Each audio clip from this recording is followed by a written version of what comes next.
नमस्कार।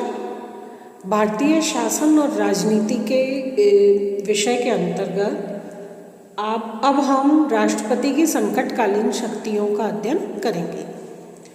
वेंकटरमन के अनुसार राष्ट्रपति का पद आपातकालीन प्रकाश व्यवस्था की भांति है। संकट की स्थिति में इसकी भूमिका स्वतः ही आरंभ हो जाती है और संकट समाप्त होने पर इसकी भूमिका संकट शुरू होने पर स्वतः आरंभ हो जाती है और संकट समाप्त होने पर स्वतः समाप्त हो जाती है। एच.वी. कामथ ने भी यही माना है कि संविधान के उल्लंघन की संभावना केवल आंदोलनकारियों, विद्रोहियों या क्रांतिकारियों के द्वारा ही नहीं होती, अपितु उन लोगों के द्वारा भी जो सत्तारूढ़ हैं। इसलिए संविधान में आपातकालीन प्रावधानों की व्यवस्था करके उसकी आवश्यकता और उपयोगिता को सिद्ध किया गया है। भारतीय संविधान के 18वें अनुच्छेद में 18वें अध्याय में अनुच्छेद 352 से 360 तक आपातकालीन प्रावधानों की व्यवस्था की गई है, लेकिन कहीं भी आपातकाल को परिभाषित नहीं किया गया। आभास या इसका जो एक रिफ्लेक्शन है आपातकाल का, वो ये आता है कि ये परिस्थितियों का एक ऐसा अप्रत्याशित संयोग है जो तत्काल विशेष प्रकार की कार्यवाही की मांग करता है। तो भारतीय संविधान के अध्याय 18 के अनुच्छेद 352 से 360 तक जो प्रसंग या जो व्यवस्था आपातकाल के लिए की गई है, उसके अंतर्गत आपातकालीन प्रावधानों में सबसे पहला प्रावधान जो है वो अनुच्छेद 352 के अनुसार राष्ट्रीय आपात का है, जो युद्ध, बाहरी आक्रमण या सशस्त्र विद्रोह से उत्पन्न स्थिति के कारण उत्पन्न होता है। इस प्रकार का आपातकाल संपूर्ण भारत या उसके किसी विशेष भाग के संबंध में उद्घोषित किया जा सकता है। ये परिस्थिति और आवश्यकता पर निर्भर है कि ये संपूर्ण भारत के लिए लागू किया जाएगा या भारत के किसी क्षेत्र विशेष के लिए लागू किया जाएगा। 44वें संविधान संशोधन के अनुसार आपात घोषणा वास्तविक घटना के घटित होने से पूर्व भी की जा सकती है। यदि राष्ट्रपति को ये लगे कि खतरा है या खतरा बहुत निकट है, तो वास्तविक घटना के घटित होने से पूर्व भी राष्ट्रपति अनुच्छेद 352 के अंतर्गत आपातकाल की घोषणा कर सकते हैं। इस प्रकार के आपातकाल की घोषणा होने पर जो व्यवस्थाएं हैं, उनमें अनुच्छेद 352 के द्वारा आपातकाल तभी लागू किया जा सकेगा जबकि मंत्रिमंडल लिखित रूप से राष्ट्रपति को परामर्श दे। दूसरी बात, केवल आंतरिक अशांति के नाम पर आपातकाल लागू नहीं होगा, बल्कि युद्ध, बाहरी आक्रमण या सशस्त्र विद्रोह होने की स्थिति में या इसकी आशंका होने पर आपातकाल की घोषणा की जा सकती है। घोषणा किए जाने के 1 माह में 44वें संविधान संशोधन से पहले ये अवधि 2 माह की थी, लेकिन 44वें संविधान संशोधन के बाद आपातकाल घोषित होने के 1 माह बाद संसद के विशेष 2/3 बहुमत से इसकी स्वीकृति आवश्यक होती है और प्रति 6 माह, उसके बाद भी अगर जारी रखना आवश्यक है तो प्रति 6 माह बाद संसद की स्वीकृति आवश्यक है। लोकसभा में उपस्थित या मतदान में भाग लेने वाले सदस्यों के साधारण बहुमत से अनुच्छेद 352 के अनुसार लगाई गई जो आपातकालीन स्थिति है, इसकी घोषणा को समाप्त भी किया जा सकता है। राष्ट्रपति का समाधान होना जरूरी है। इसमें राष्ट्रपति को ये विश्वास होना चाहिए कि खतरा वास्तविक है, तो राष्ट्रपति इस प्रकार के आपातकाल की घोषणा कर सकते हैं। अनुच्छेद 352 की आपातकालीन घोषणा का जो प्रभाव है, उसमें कार्यपालिका संबंधी प्रभाव के अंतर्गत राज्यों की कार्यपालिका शक्ति केंद्रीय कार्यपालिका शक्ति के अधीन कार्य करती है। सामान्य काल में केंद्र केवल अनुच्छेद 256 और 257 में शामिल विषयों के संबंध में निर्देश दे सकती है, लेकिन आपातकाल में संघ सरकार राज्य सरकारों को किसी भी विषय पर निर्देश दे सकती है और राज्य सरकार निलंबित नहीं होती, अपितु वो पूर्ण रूप से केंद्रीय सरकार के नियंत्रण में कार्य करती है। दूसरा व्यवस्थापिका संबंधी प्रभाव है कि आपातकाल की घोषणा के काल में संसद विधि द्वारा लोकसभा की समयावधि को आवश्यक होने पर 1 वर्ष के लिए बढ़ा सकता है। ये आपात घोषणा की समाप्ति के 6 माह बाद स्वयं ही समाप्त हो जाती है।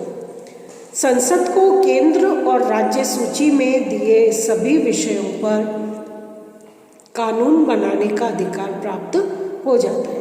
राज्य, जैसा हमें विदित है, राज्य सूची के संबंध में कानून बनाने का अधिकार इकाइयों को है, राज्यों को है, लेकिन आपातकाल में संघ सरकार इस सूची के विषयों को कानून बनाने के लिए अधिकारी हो जाती है। राज्य सूची के संबंध में संघ द्वारा बनाए कानून आपातकाल की घोषणा के उपरांत 6 माह की अवधि में के बाद प्रभावी नहीं होंगे। वित्तीय प्रभाव इस आपातकाल का इस रूप में होता है कि यदि राष्ट्रपति आवश्यक समझे तो अनुच्छेद 268 और 279 में वर्णित केंद्र राज्य वित्तीय संबंधों को भी, सोर्सेस को भी परिवर्तित कर सकता है। राजस्व के वितरण पर रोक लगा सकता है राष्ट्रपति, और इन आदेशों को यथासंभव शीघ्र ही संसद के अनुमोदन के लिए संसद के समक्ष प्रस्तुत करने का प्रयास किया है। इसी प्रकार मूल अधिकारों पर प्रभाव पड़ता है। आपातकाल की घोषणा के अनुसार 358 के अनुच्छेद 358 के मौलिक अधिकार जो निर्धारित किए गए हैं वो स्वतः निलंबित हो जाते हैं। और अनुच्छेद 359 में राष्ट्रपति के आदेश द्वारा मूल अधिकार या उनमें से किसी मूल अधिकार को, या तो समस्त मूल अधिकार या उनमें से किसी एक मूल अधिकार को न्यायालय द्वारा प्रवर्तन कराने का अधिकार निलंबित, जांच कराने का अधिकार निलंबित कर सकता है। मूल अधिकार निलंबित नहीं होते, वरन न्यायालय द्वारा उन्हें प्रवर्तन करने का, जांच करने का अधिकार जो है वो निलंबित हो सकता है। और आपात की स्थिति की समाप्ति के बाद ये स्थिति पुनः नॉर्मल या सामान्य हो जाती है। व्यवहारिक रूप में अनुच्छेद 352 का प्रयोग जो है वो 1962 में चीन के आक्रमण के समय किया गया। इसके अतिरिक्त भारत द्वारा पाकिस्तानी आक्रमण का जब सामना किया गया 1971 में, फिर मार्च 1977 में इसे समाप्त किया गया। 71 में भी आपातकाल की घोषणा हुई थी। इसी प्रकार जून 1975 में आंतरिक अशांति के नाम पर आपातकाल लगाया गया। तो ये आपातकाल जो है वो एक प्रकार से राष्ट्रीय सुरक्षा को आंतरिक रूप में व्यवहारिक बनाने, मजबूत बनाने और बाहरी आक्रमण से अपने गृह क्षेत्र को व्यवस्थित करने के लिए निर्धारित किया गया है। दूसरे प्रकार का आपातकाल है राज्यों में संवैधानिक तंत्र की विफलता होने पर। भारत संघ राज्य है और यदि इकाइयों में किसी प्रकार का शासन विफल होता है, अराजकता उत्पन्न होती है, विरोध या विद्रोह की स्थिति उत्पन्न होती है, या सामान्य शब्दों में संविधान तंत्र विफल हो जाता है, तो अनुच्छेद 356 के अनुसार राज्यों में आपातकाल का प्रावधान है। और इसके लिए जो निर्धारण किया गया है कि राज्यपाल जो केंद्र सरकार द्वारा राज्यों में नियुक्त किया जाता है, उसका ये कर्तव्य है कि वो राज्य की व्यवस्था से संबंधित अपना प्रतिवेदन समय समय पर केंद्र को प्रेषित करते रहे।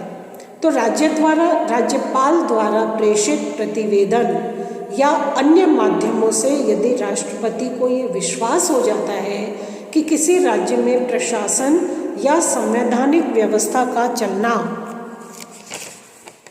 दुर्भर हो गया है, कठिन हो गया है, तो उस राज्य या क्षेत्र विशेष के लिए अनुच्छेद 356 के अनुसार 356 के अनुसार आपातकाल की घोषणा की जा सकती है।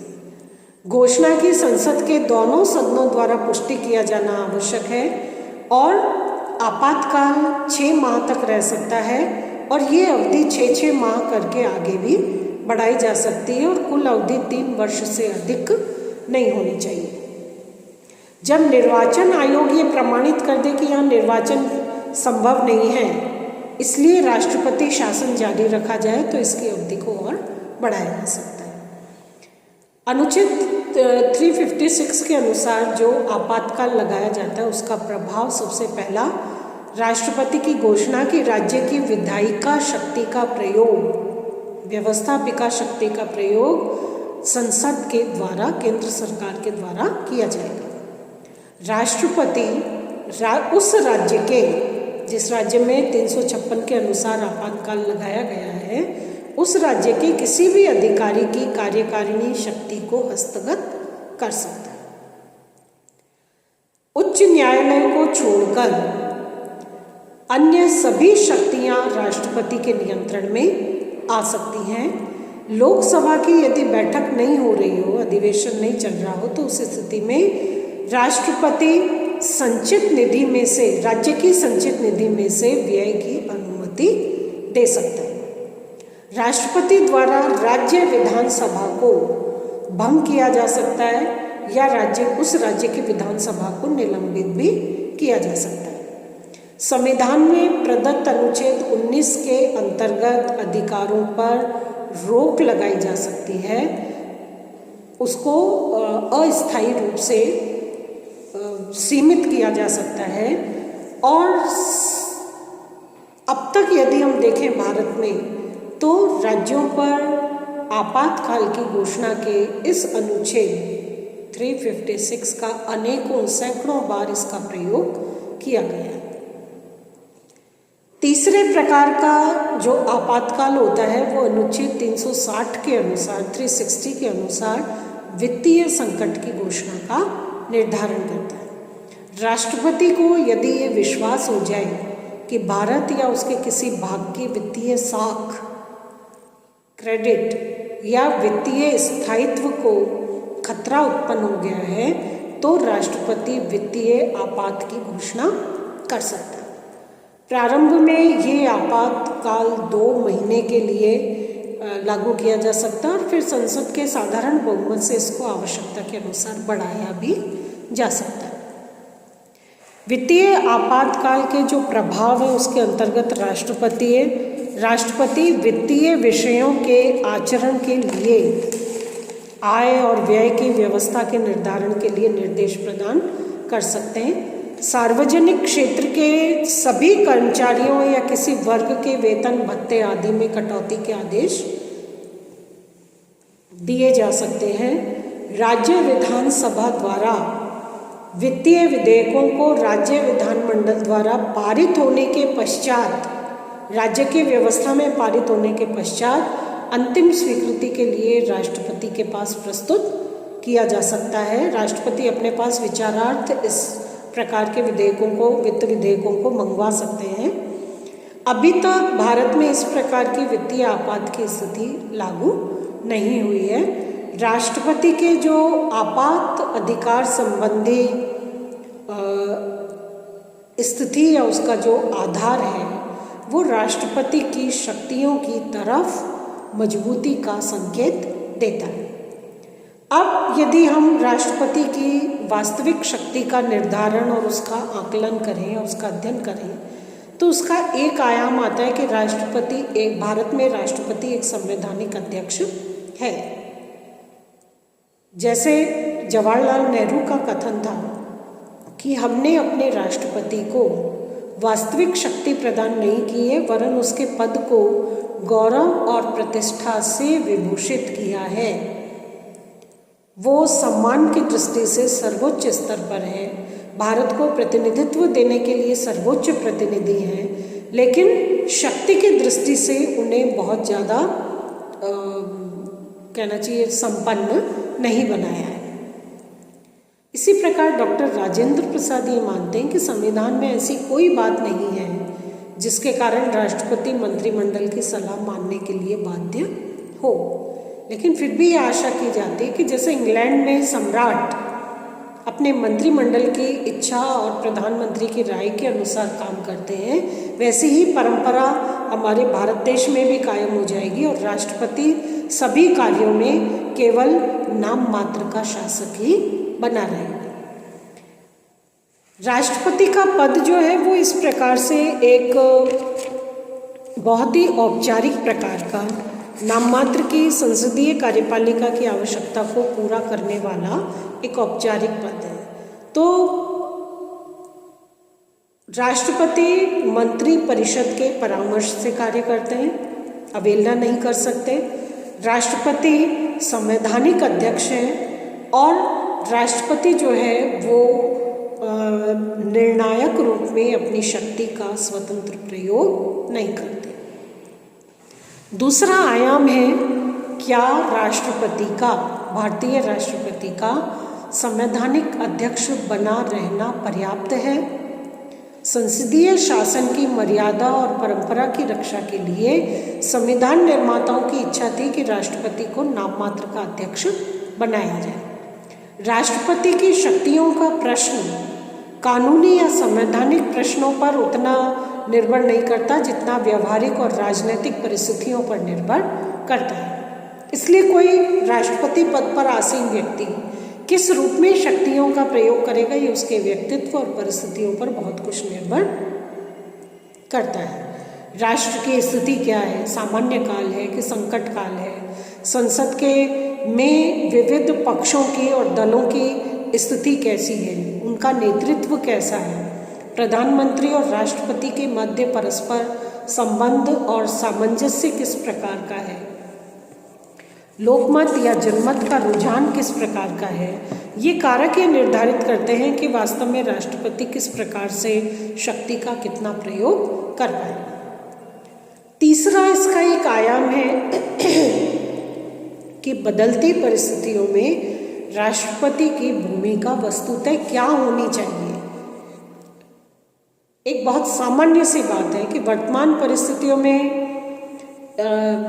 राष्ट्रपति के लिए ना तो ये संभव है और ना ही वांछनीय है कि वो नितांत मर्यादाओं में रहकर ही कार्य करे। राष्ट्रपति सक्रिय और सजग रहे। राष्ट्रपति संवैधानिक अध्यक्ष से अधिक एक जागरूक और सक्रिय रिस्पॉन्सिबल अथॉरिटी के रूप में भारतीय संविधान की रक्षा के प्रयास में अपने आप को सजग रखे। चौथा इसका पक्ष मूल्यांकन का है कि राष्ट्रपति वास्तविक सत्ताधारी है। ये राष्ट्रपति की विवेक युक्त शक्तियों पर आधारित एक अवधारणा है।